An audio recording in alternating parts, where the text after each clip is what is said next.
the activity today is actually the media launch. So we have this NatCon 50th and also our 50th Golden Jubilee that will happen on April 7 to 12, I think. So it will be a 6 days NatCon experience.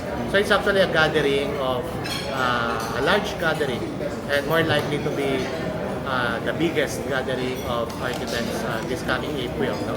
Last year we have the NatCon 49, we have 8,000 delegates.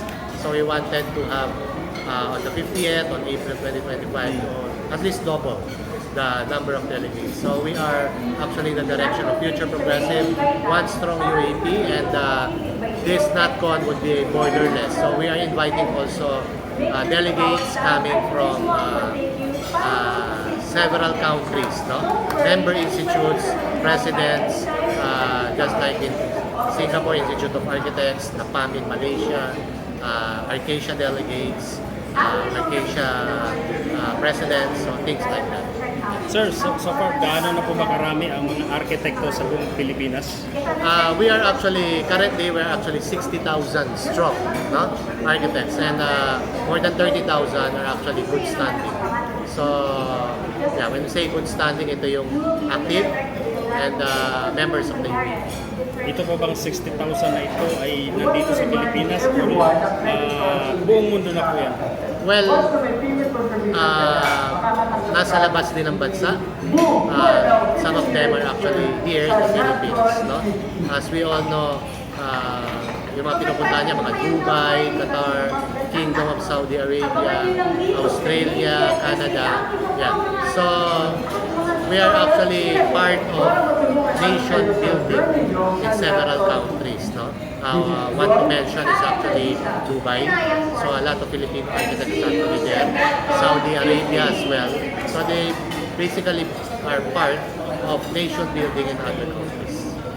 Sir, ang lahat po ba ng arkitekto na after graduate ng isang architect, automatic ba siya member ng United Architects of the Philippines?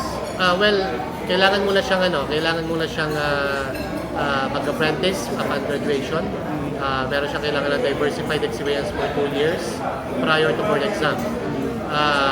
Pag pumasa siya, pwede na siya mag-take ng board exam.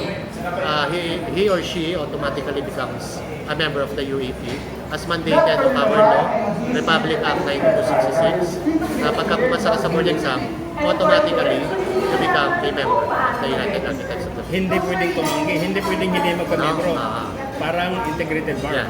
It should be, it is actually the law. No? Pagka pumasa ka, you become a member of the UAP. If you wanted to have another membership, pwede rin yun. Pero it is mandatory that you become a member of the UAP. Sir, sa totoo lang po, ang mga architects po, sila po yung nag-build ng nation eh. Sila po yung nagsusunog ng kilay. Yeah.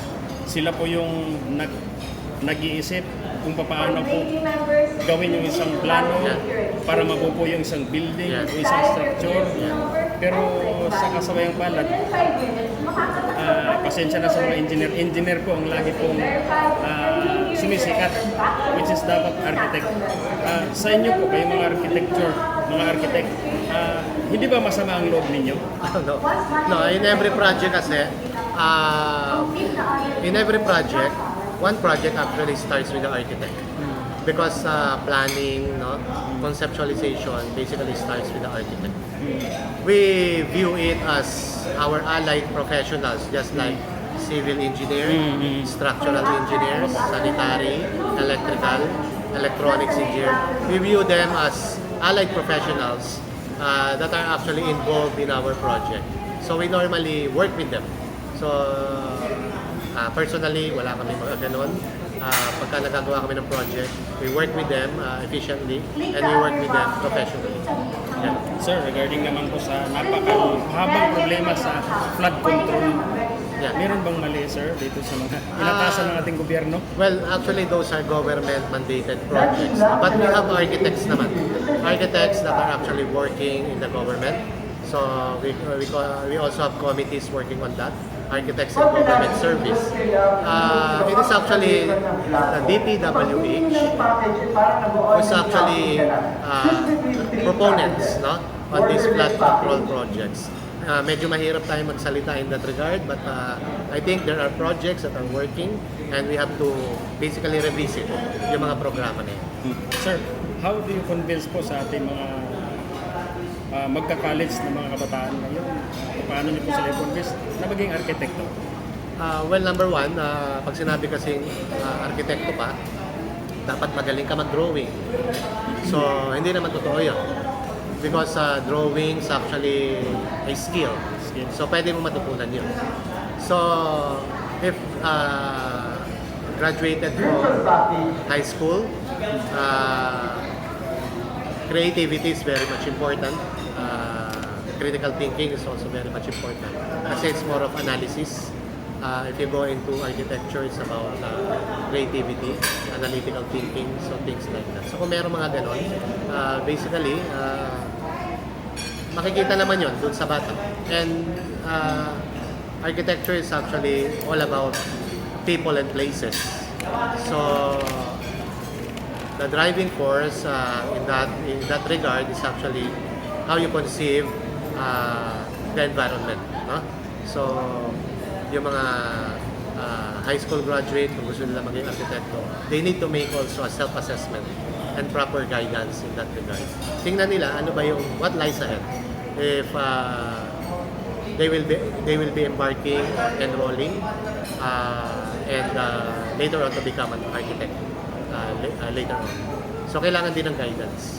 Dapat mabigyan sila ng perhaps a career talk or guidance in that regard para lalo nila ma-appreciate. Then lastly sir, baka meron kayong gustong mensahe sa lahat po ng mga architect sa buong Pilipinas, lalo ng mga members po ng UAP. Yeah, to all architects, of course, I am your national president, Donato Magcale, and we are inviting you to attend and our NatCon 50th and the Golden Jubilee anniversary of our United Architects of the Philippines, which will happen on April 2025. We expect you to be there, and we basically wanted you to witness also our milestone celebration for the NatCon 50th and the UAP Golden Jubilee celebration. Thank you, sir.